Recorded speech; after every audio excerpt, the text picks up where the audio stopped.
اللہ جل جلالہ فرمائی سورة احزاب کی یا ایہا الذین آمنوا اے مومنانو اذکروا اللہ ذکرا کثیرا یادوی اللہ لرا پڑیرو یادولو سرا وسبحوه بکرتا و اسویلا او پاکی وائد دی اللہ سحر و ماخام اللہ تعالی قرآن حکیم کی فرمائی سورة رعد کی الذين آمنوا وتطمئن قلوبهم بذكر الله آکسان چی ایمان روڑے دے او اطمینان رازی دا غیرنو تا بذکر اللہ دا اللہ پیادول سر الا بذکر اللہ تطمئن القلوب خبردار دا اللہ پیادول باندی اطمینان رازی زڑنو تا دا اللہ ذکر دا پریشان زڑتا سکون ورکی او روح خوشحالی او د انسان د گناہونو د عفو ذریعے گردی اللہ تعالی قرآن مجید کی فرمائی سورۃ بقرہ کی فاذکرونی اذکرکم واشکروا لی ولا تکفرون تاسو ما یاد کئی پا عبادت او بندگی او زما پا حکم منلو سرا اذکرکم یاد بکم تاسو لرا ثواب او اجر در کولو سرا او جنت تا داخل اولو سرا او خپل رضا نصیب کولو سرا واشکروا لی ولا تکفرون زما توحید قبول کئی شکر ادا کئی ولا تکفرون زمانہ شکری مکوی اللہ تعالی قرآن مجید کی فرمائی بلزے کی سورة آل عمران کی الذين يذكرون الله قياما وقعودا وعلى جنوبهم ويتفكرون في خلق السماوات والأرض ربنا ما خلقت هذا باطلا سبحانك فقنا عذاب النار دا اللہ محبوب بندگان اللہ تنزدی خلق اغا کسان دی یذکرون اللہ چیادی اللہ لرا قیاما وقعودا پولاڑا و پناستا وعلا جنوبهم او پاڑخون اخپلو باندی ویتفکرون فی خلق السماوات والارض او فکر کئی پا پیدایشت آسمانون ازمکی کی اللہ تعالی قرآن مجید کی فرمائی سورة نور کی رجال لا تلہیہم تجارت ولا بیع عن ذکر اللہ دا کامل ایمان والو تعریف کئی اللہ فرمائی دا دس خلق دی چه نا غافل کئی دی لرا اغسطل خرسول دا اللہ دا ذکر دا اللہ دا یادنا دی دا پار یو شے هم مانع نوی او دا اللہ ذکر دی ار وقت کئی اللہ تعالی قرآن مجید کی فرمائی سورہ حدید کی الم یأن للذین آمنوا ان تخشع قلوبهم لذکر اللہ وما نزل من الحق آیا ندے راغلے ایمان والو دا پار اغا وقت چه دا غی زرد اللہ دا یاد طرف تا کتشی واجیزیو کی او اللہ تعالی فرمائی یا ایوہ الذین آمنوا اے مومنانو لا تلہکم اموالکم ولا اولادکم عن ذکر اللہ غافل دی نکی تاسو لرا مالو نستاسو بچستاسو عن ذکر اللہ دا اللہ دا یادنا ومن یفعل ذالک فاولئک هم الخاسرون او چاچه دا کارو کنو دی تاوانیان دی دا مال او دا دولت دا وجن دا اللہ ذکر دا اللہ قرآن او دا اللہ دا رسول اطاعت تا نمتوجی کی او دنیا تا او دا دنیا چارو تا دا دی مقابلہ کی ترجیح ورکی دا تاوانیان خلق دی اللہ تی ہر مسلمان محفوظ سادی اللہ پاک قرآن مجید کی فرمائی ومن یعش عن ذکر الرحمن نقید له شیطانا فهو له قرین کم سڑے چی دا اللہ دا قرآن نا دا اللہ دا ذکر نا غافل شو منگ پا دباندی یو شیطان مسلط کو او دا شیطان دا سر بیا طول عمر دا پاروی او غلط کار و تخی غلط لار و تخی او دا دا سر یوزی اسی نم دا شیطانت کارو نکی او دا شیطانت سوچی بی الله جل جلاله دې زموږ استاد حفاظت او فرمای. الله پاک قرآن مجید کې فرمای استحوذ عليهم الشيطان فانساهم ذكر الله اولئك حزب الشيطان الا ان حزب الشيطان هم الخاسرون. منافقین تذکرہ کوي الله فرمای پدای باندې مسلط شو شیطان دا سے به مسلط شو فانساهم ذکر الله ایرک دین د الله ذکر اولئک حزب الشیطان دا منافقین دا د شیطان ډله ده الا ان حزب الشیطان هم الخاسرون خبردار بشک ډله د شیطان عمدی تاوانیان دي. اللہ تعالی قرآن مجید کی فرمائی سورۃ نساء کی وَإِذَا قَامُوا إِلَى الصَّلَاةِ قَامُوا كُسَالَى يُرَاءُونَ النَّاسَ وَلَا يَذْكُرُونَ اللَّهَ إِلَّا قَلِيلًا. منافقین دا حالت تے چکر دی مانزه تا ادریگی نسست ادریگی و مانزه عقیده نئی او مانزه تا عبادت نوئی دا سستی دا. یراؤون الناس ریا کئی خلق تزان خی ولا یذکرون اللہ الا قلیلا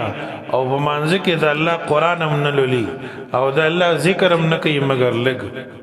دا اللہ عبادت غرض ندی. اللہ تعالی قرآن مجید کی فرمائی ولا تنیا فی ذکری. موسیٰ علیہ السلام و ہارون علیہ السلام تا فرمائی تاسو دوڑ لار شئی فرعون تا دا حق دعوتو کئی دا اسلام و دا دین لار وطاو خواہ ولا تنیا فی ذکری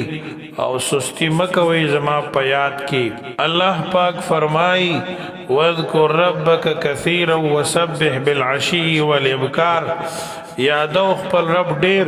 پاکی وایا سارو ماخام. او اللہ تعالی قرآن حکیم کی فرمائی سورۃ عنکبوت کی وَلَذِكْرُ اللَّهِ أَكْبَرُ خام خاد اللہ ذکر ډیر لوی شے دے دا یوشین لوی شے دا اللہ ذکر دے دا اللہ نوم دے دا اللہ بندگی دا. مولانا تانوی رحمت اللہ علیہ لکلی دی چه وہ وارد ازمکی وہ وارد اسمانونا جنتونا او دغ شانتی عرش او کرسی لوح و قلم دا ټول یو طرف تکا او ازمکو او اسمانونو کی چکم نعمتون دی او دا نور تمام نعمتون یو طرف تکا جنتونو کی او دا اللہ جل جلالہ یوزل نم دا اللہ اغسطل او لفظ اللہ ویل پا اللہ میں دی قسم دا دا طول نعمتون نلوی نعمت دا جنت نا او پا جنت کی چکم نعمتون دی او دا زمکی پا سر چکم نعمتون دی او دا دی تمام مخلوقاتنا عظیم شے دا اللہ جل جلالہ ذاتی نم دے دا اللہ ذکر دے ذکر دا طول مخلوقات تی او لفظ اللہ دا خالق نم دے. اللہ دی زمگا ایمان مضبوط کی اللہ دی زمگ عقیدہ صحیح گردئی او دا مغرب دا یہود و دا نصارا و دا شیطان دا دجل ندی اللہ مسلمان تا رہائی ور کی اللہ دی مسلمان تا نجات نصیب کی. ذکر اللہ تعالی قرآن مجید کی فرمائی وَلَذِكْرُ اللَّهِ أَكْبَرُ خام خاد اللہ ذکر دا آریوشی نڈیر لوئے دے. رب کریم فرمائی سورۃ جمعہ کی فَإِذَا قُضِيَتِ الصَّلَاةُ فَانْتَشِرُوا فِي الْأَرْضِ وَابْتَغُوا مِنْ فَضْلِ اللَّهِ وَاذْكُرُوا اللَّهَ كَثِيرًا لَعَلَّكُمْ تُفْلِحُونَ. کلچ منذ شو او فرض ادا شو د جمعې نو خوارشی بزمکه باندې او اولټوي دا الله فضل چې حلال رزق دی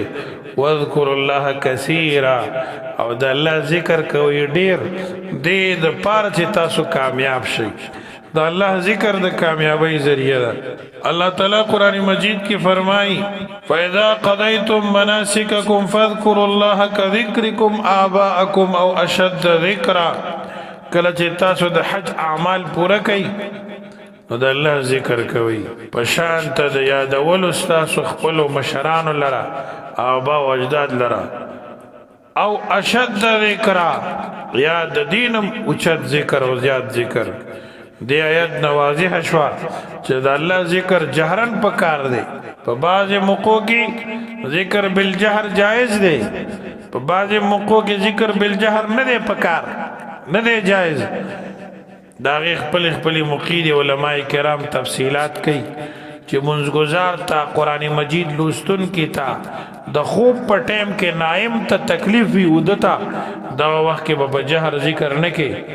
او چې دا درې وخت نه نو دا الله ذکر په جهر معتدل درمیانه جهر باندې کول دا غوره خبره ده. جاهلیت والو به د پلار نیکه په تذکره باندې فخر کو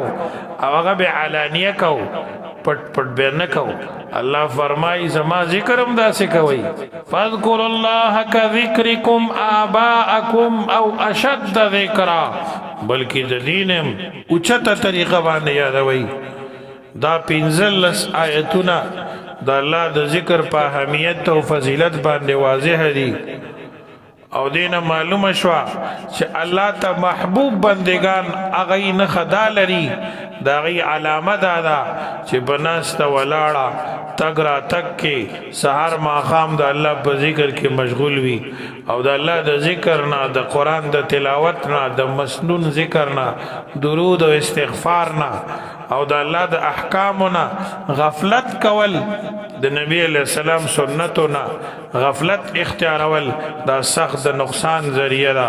په دې باندې سخت وعید راغلی دی. الله دې زمون کورونه او زمونږ استاسو مساجد او مدارس او زمونږ استاسو مجالس ټول په ذکر الهی باندې آباد کی،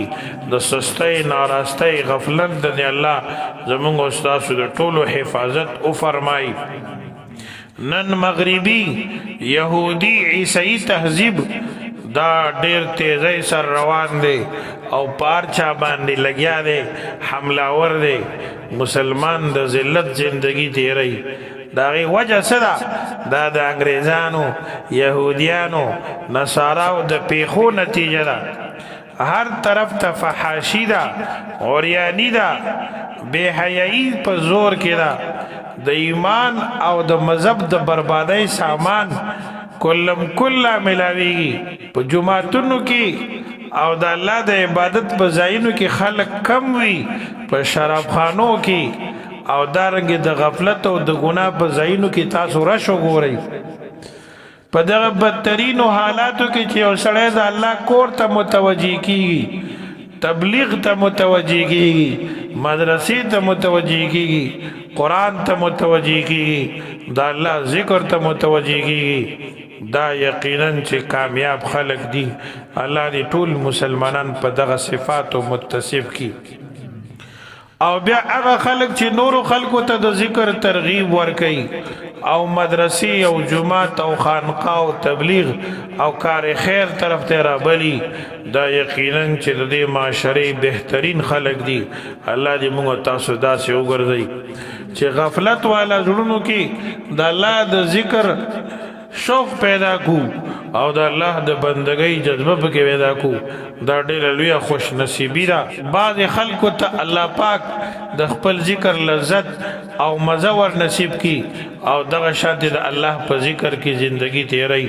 الله پاک فرمای یقینا زما په یادولو سره اطمینان نصیب کیږي زړونو ته. لیکن صد افسوس نن موږ تاسو د ذکر د مجالسونه، د ذکر د محافلونه غافل یو. او کم مجالس چې الله رب العزت تعریف کوي، فرشتي نازلای، رحمتونه نازلیږي، سکینه نازلیږي، بعض خلق دغه مجالسو نه انکار کوي او د مسلمانانو ذهن خرابوي. الله تعالی دې زموږ استاد د ایمان او د اعمالو حفاظت او فرمای. رسول الله صلی الله علیه وسلم فرمای کله چې د قیامت ورشي اعلان بوشي این اهل الکرم، میدان محشر کې معززین او د ټولو خلکو نه زیات عزتمن څوک دي؟ صحابه کرام رضوان الله علیهم اجمعین عرض کړه الله پیغمبره میدان محشر کې با د ټولو نه زیات معززین څوک؟ رسول الله صلی الله علیه وسلم او فرمایل دا به هغه خلک چا چې په مساجدو کې د ذکر حلقې قائم کړي وي او په جمعتونو کې د الله جل جلاله د ذکر ټولي او مجالس قائم کړي نبی پاک صلی الله علیه وسلم فرمای الله تعالی به باز خلق د قیامت پر د قبرونو را پاسي او دغه مخونه به انتهایی نورانی وي او د نور داسې کثرت به جدا مخ به منور وي الله پاک بدی د ملغلری په منبر باندې کینی د ملغلرو منبرونه وي پدی به د پاسه کینی او دا ټول خلق ورته پسخي چې دې ته الله څومره لوی عزت ورکړي دا خلق به پیغمبران نه شهیدان بم نوي یو اعرابي عرض کو د الله پیغمبره دا خلق مونږ ته بیان کا د دې صفاتونه بیان کا چې مونږ او پیژنو رسول الله صلی الله علیه وسلم او فرمایل دا هغه خلق دي چې د الله د رضا لپاره یو بل سره مینه کوي لالچ د پاره خود غرضی د پاره نه بلکې د الله د رضا لپاره یو بل سره مینه کوي رشته نوی لالچ په منځ کې نوی د مختلفو قبایلو نه راجم شي د مختلفو زمکو خارونو نه راجم شي د الله ذکر کوي او الله یادوي هم المتحابون فی الله من قبائل شتا دا هغه خلک دي چې د الله د رضا لپاره یو بل سره مینه کوي د مختلفو قبیلو و بلاد شتا د مختلفو خارونو نه راجم شي یجتمعون علی ذکر الله یذکرون راجم کیږي د الله په ذکر او د الله د ذکر لپاره دی چې راجمای دا د ذکر په وجه راجمای نو دا د ذکر د مجالس فضیلت ته او رسول الله صلی الله علیه وسلم په دې حدیث کې څومره اهمیت او اعزاز د دې ښکار کړی دی چې د الله پنځ د دې څومره لوی مقام دی چې دا خلک به د ملغلرو په منبرونو باندې کېنی او دې ته به ټول خلک یو قسم لپسخیږي